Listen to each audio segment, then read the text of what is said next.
nasza łódź już elegancko płynie. Tutaj mamy pomieszczenie sypialne, leżaczki do leżenia. Tu będziemy dzisiaj spać, a może nawet i pod gwiazdami. Któraś z tych wysp to wyspa Komodo, gdzieś pewnie na horyzoncie i daleko. Ale wszystkie praktycznie te okoliczne wysepki to doskonałe miejsce na spędzanie czasu. Przygodę w Indonezji zaczynamy od wyprawy na wyspę Flores, gdzie organizujemy łódkę i wybieramy się na kilkudniową wycieczkę po okolicy. Przed nami otwierają się wrota rajskich zielonych wysepek oraz niespotykanego dotąd na taką skalę podwodnego królestwa tej części świata.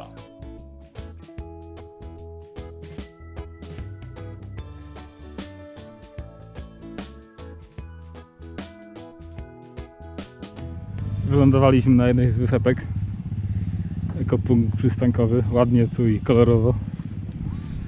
Idziemy na wycieczkę na wyspę, na górę, a potem skoczymy do tej eleganckiej, ciepłej wody i będziemy oglądać rybki. Super sprawa ta wycieczka, podoba mi się od samego początku.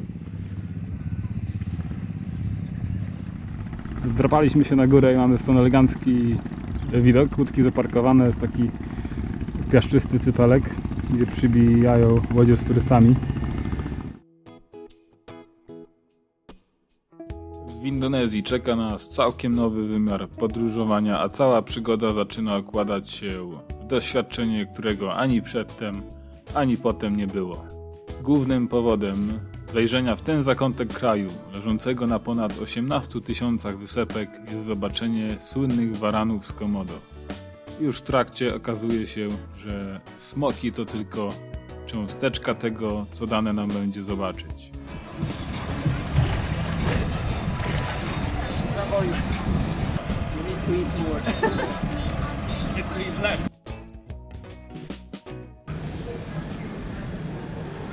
Te jaskrawe kolory, zieleń błyszcząca i auto policyjne to już lotnisko na Bali, w Denpasarze.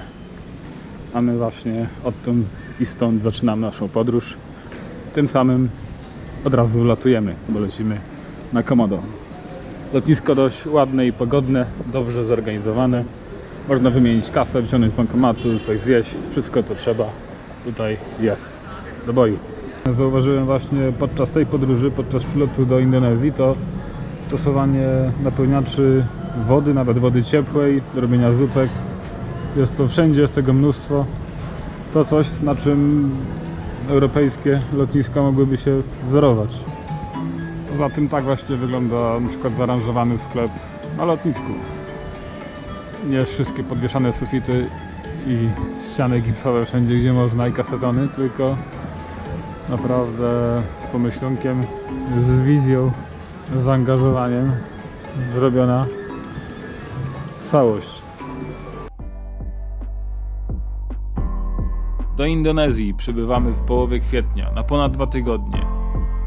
Z racji sporych odległości między wyspami korzystamy z krajowych połączeń lotniczych.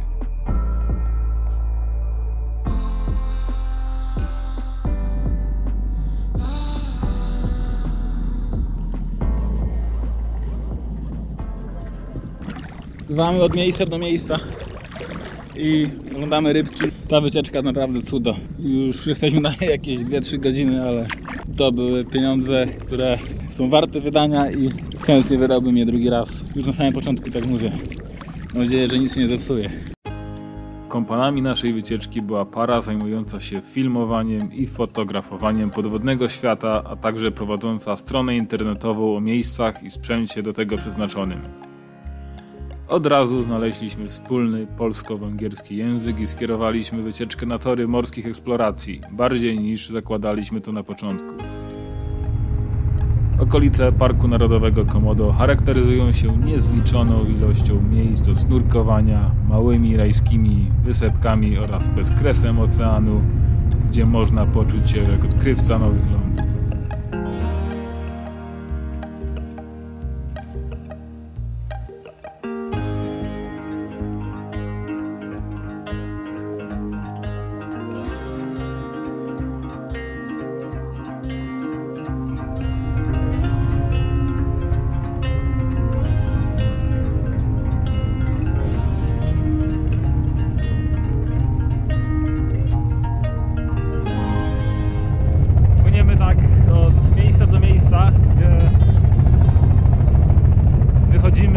do czasu popływać i posnurkować.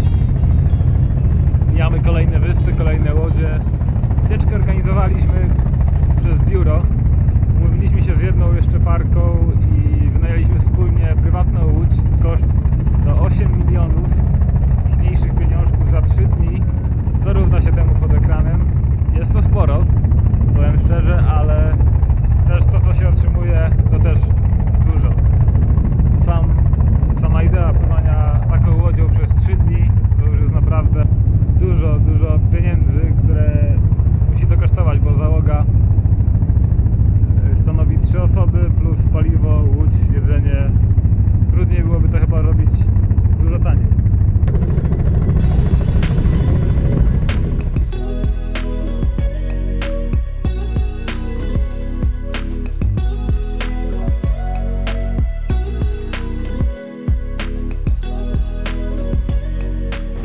No to dotarliśmy po ciekawym lądowaniu na wyspę, która jest obok wyspy Komodo, aczkolwiek na tej właśnie wyspie znajduje się port lotniczy.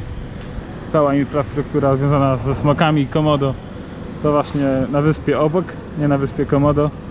A dlatego, że park narodowy, który jest po prostu niedostępny. Trzeba mieć dostęp z innego punktu. Tutaj jak się przyjedzie i zaraz zbliżamy na Hatolik. Samo miasteczko jest to trochę taki turystyczny resort, a trochę po prostu wioska, która jeszcze nie do końca jest rozwinięta i widać to dobrze, jak się tu leci.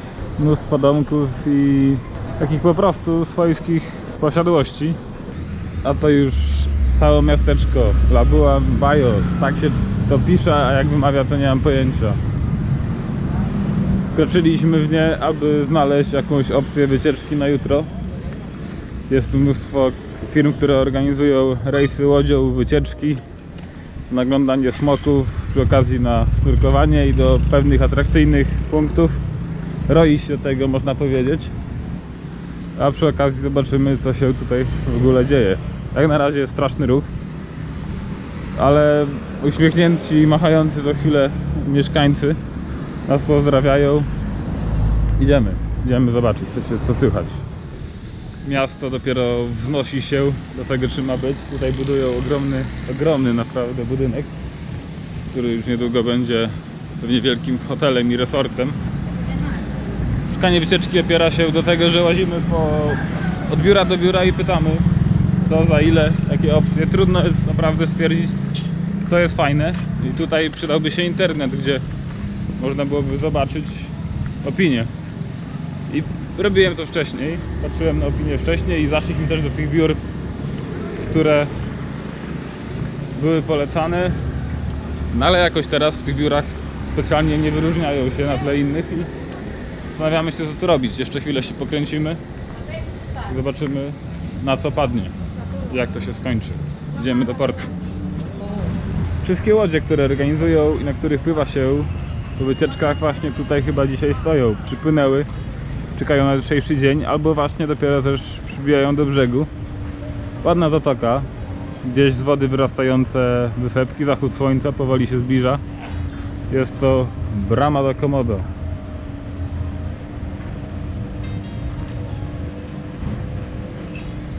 Właśnie dobija nas muzyczka, która oznajmia, przypomina, że jesteśmy w kraju muzułmańskim.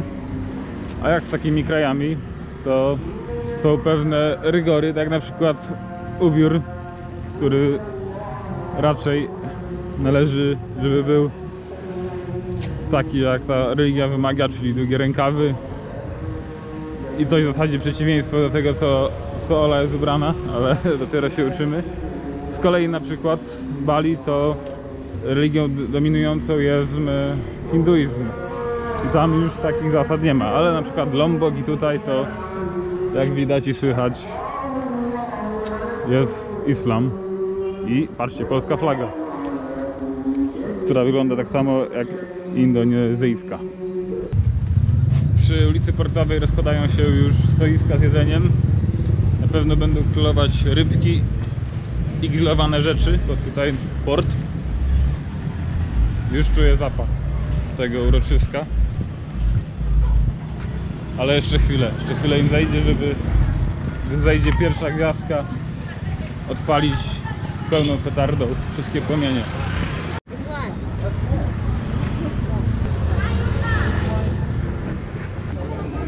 Zamiast szukać knajpy w wiosce, dużo lepiej jest przyjść wieczorem do portu na świeżo złowioną rybkę plus ryżyk i jakiś drink i posmakować naprawdę pysznego jedzenia tutejszego, na które już ślinka mi sieknie od dawna. W dobrej cenie oczywiście. Coś takiego za pieniążki, to wszystko. Tak wygląda tutaj stoisko z grillem. Do wyboru mamy rybki obłożone lodem, różne kształty i smaki i rodzaje. I z boku grill tak skonstruowany na nóżkach, węgle, patyczki.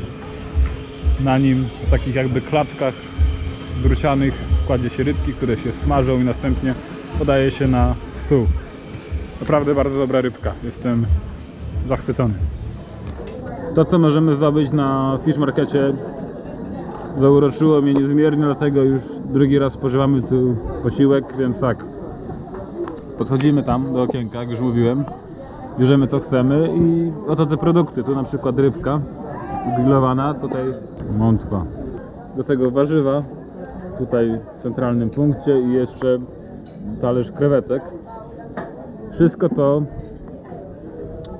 w tym przypadku to jakieś 150 tysięcy. Obliczyliśmy, że to jakieś 20 zł na łebka za taki obiadek tutaj. Powoli docieramy do wyspy Rincha, jednej z wysp w okolicy, gdzie warany z Komodo żyją w naturalnym środowisku. A to już wyspa Rincha i Smoki. To zwierzę tutaj to właśnie smok z Komodo. Leży spokojnie, nie wolno do niego podchodzić na określony dystans, bo może i pogryźć, i podrapać. Teraz odpoczywa, a jest to całość to zatoka Komodo i smoki przychodzą na przykład tutaj w ten region do kuchni, która jest o tam. A poza tym można spotkać je w lesie i chodzimy właśnie tu z panem i oglądamy, co się dzieje. Waranów z Komodo jest około 6 tysięcy. Występują na pobliskich wyspach, z czego najbardziej popularnym miejscem do ich zobaczenia jest właśnie wyspa Rincha oraz słynna wyspa Komodo. Świat o smokach dowiedział się dopiero w 1910 roku. Typowy dorosły waran ma długość od około 2,5 do 3 metrów i waży od 70 do 90 kg. Warto zaznaczyć, że to największe jadowite zwierzęta na świecie. And you have only this to protect? Yes, to protect us, I have only this. Czyli kij. So far, everything's fine. Yeah, the most important, we have to keep distance with them. We don't try to get close to touch them now. Have you ever been attacked? No, our friend dragon. I've been attacked by the Komodo, my friend. The last accident in 2013. Yeah, was bitten by the Komodo, but now it's okay. They're still alive. Because we are bring fast to the hospital in Labuan Bajo to get antibiotic because we are scared with we are worried with the saliva. The saliva of the Komodo, a lot of bacteria. When I get antibiotic, yeah, we will survive. Te gady są dosyć niebezpieczne. Niby leżą tak leniwie, ale tak naprawdę to jest ich pozycja bojowa i czekają tylko aż ofiara przyjdzie. Tu akurat samica i samce. Samce są wielkie, samice mniejsze. I robię kupę, która ma kolor biały, bo jest tam dużo wapnia. Chodzimy po dżungli i szukamy smoka na tej wyspie.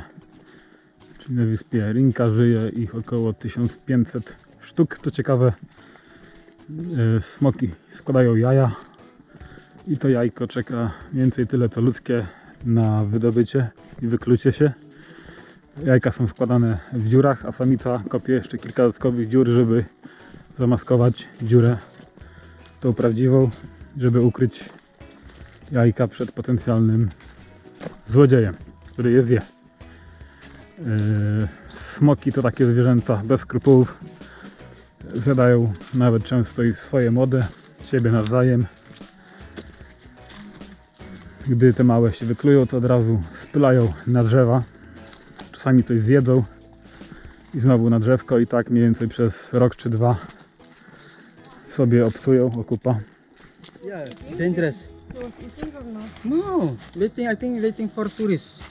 Maybe waiting for tourists from Poland. Maybe. Maybe from Hungary. Poland tourists aren't really tasty. Yeah, really Or tasty. maybe waiting Because for lot you. of eat the Pizza Hut, yeah, Yeah, Pizza Hut and McDonald's. and hamburger. I think they like local people. Maybe. Tutaj smog But they w think swoim they naturalnym not eat the środowisku local people because they miss znaleziony. the Pan local przewodnik is bardzo się cieszy, bo to raczej From rzadkość, Europe żeby go they tak spotkać. want. No spory. Właśnie leży Yeah, they're tak lucky, leniwy i udaje, że nic nie robi, ale tak naprawdę czeka Yeah, because na ofiarę. I see, look, they just do like this. They are waiting in ambush, waiting in the bushes, wait until animal come to close with him. Yeah, and then when the animal come, and then by sudden he will ambush. Smoczek może nawet nie jeść przez miesiąc i poluje raz, a jak złapie już coś, to pożera to prawie całe, zjadając wszystko, nawet kości. Z tego co mówi przewodnik, nie je głowy, bo głowę trudno mu zmieścić do środka i może się lekko pokuć. Czyli generalnie jedzą 12 razy do roku, nawet.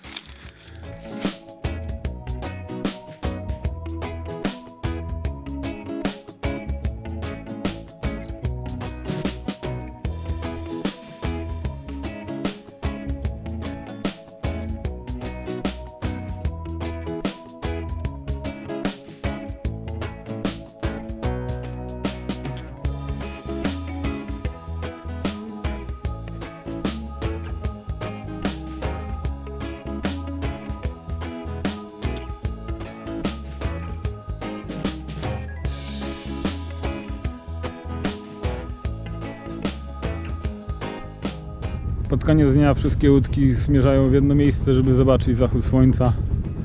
To gdzieś tam, a zachód objawi się, mam nadzieję, że w tamtym kierunku. Niebo wczoraj na przykład wieczorem było tak czerwone, że miało kolor wina albo krwi.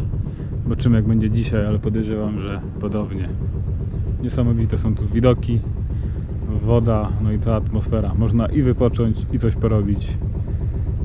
I przywieźć naprawdę eleganckie wspomnienia.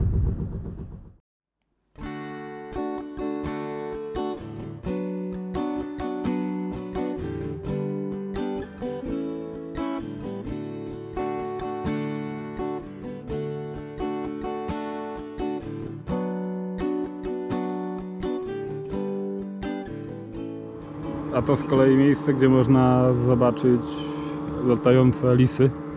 Tak nazywa się to zwierzę, a są to właśnie to, co widzicie na obrazku, czyli nietoperze z łbem lisa.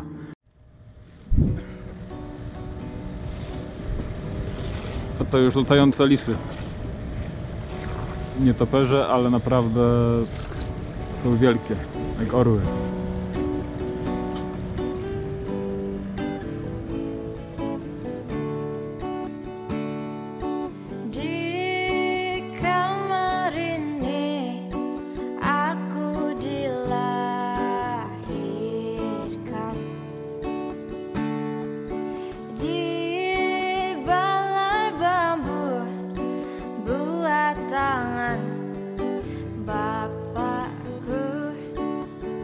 Latające lisy były naprawdę osiągnięciem tego dnia. Już odlatują prawie wszystkie, ale widoczek, palce lizać i nie do powtórzenia. Zaraz zaczniemy imprezę na łódce i będziemy tutaj grandzić.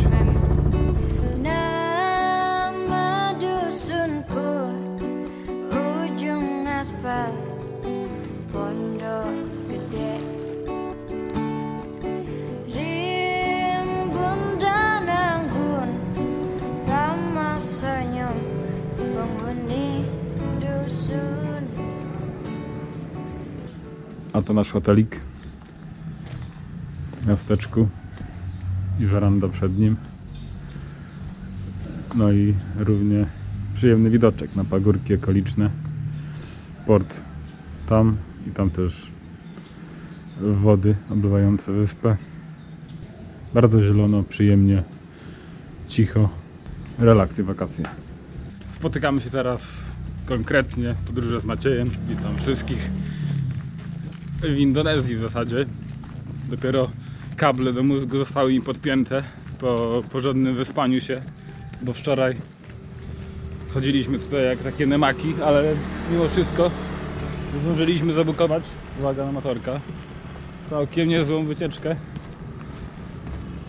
Znajdujemy się w okolicach Komodo, Parku Narodowego w Indonezji, gdzie główną atrakcją jest oglądanie smoków Komodo, wielkie jaszczury, największe tego typu zwierzęta w ogóle na świecie, żyjące tylko tutaj i mocno zagrożone. No i jedziemy je oglądać, a poza tym, że można je zobaczyć, to naprawdę okolica jest całkiem niezła, bogata w wysepki, w rzeczy, gdzie można oglądać życie morskie. No i wycieczka została zapakowana. Wczoraj wpadliśmy w ręce innej parki, z którą się dogadaliśmy i wzięliśmy prywatny wypad. Punktem startowym na wszystko jest tutaj miasteczko. Generalnie tu się przyjeżdża, żeby potem wypłynąć na rejsy, czy na jednodniowe wyprawy, czy na kilkudniowe trochę dalej. W samym miasteczku za bardzo nie ma co robić. Jest przełożone zaraz przy wodach ciepłych, ale jako takich plaży nie ma. Tak jak widać, jest jedna główna ulica i przy niej wszystko się kumuluje. Wychodząc lekko dalej, na bok, tam już jest w zasadzie normalna wioska.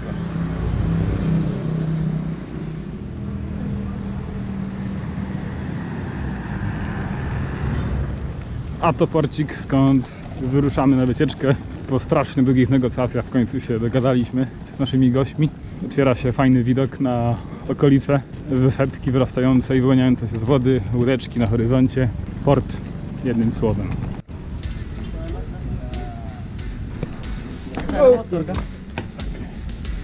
Łódka została dzisiaj rano zatankowana i załadowana jedzeniem.